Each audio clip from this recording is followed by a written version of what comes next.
There is a question, is the attitude of Islam to history.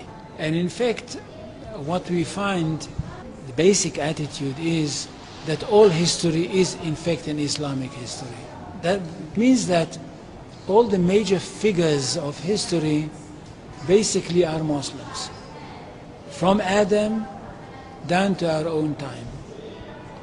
So if the Jews or the Christians are demanding something and basing it on the fact that there was a king called Solomon, or a king called David, or a prophet called Moses, or Jesus, then of course what they are doing, they are saying something which is not true, or in fact they don't know that all these figures were basically Muslim figures.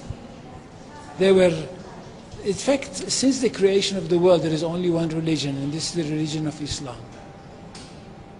So if anybody says, look, there is a place which is connected with Solomon, and that's the place where the Temple of Solomon stood, a true Muslim would tell you, yes, absolutely right, but don't forget that Solomon was a Muslim.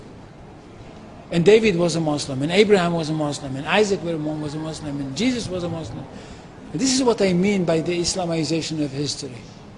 And you can understand that through Islamization of history, you've got Islamization of geography. Anywhere which was connected with these people, or with these prophets, which were all Muslims, becomes a Muslim territory. And therefore, when Islam was not in that area before Muhammad came to it, but it should have been there.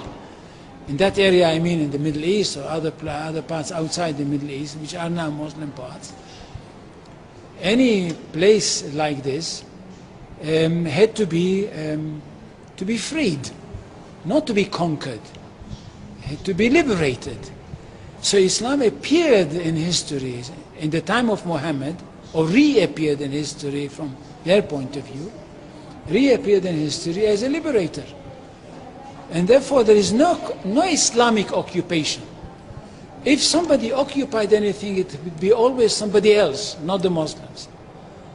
So there is no Islamic occupation, there is only Islamic liberation.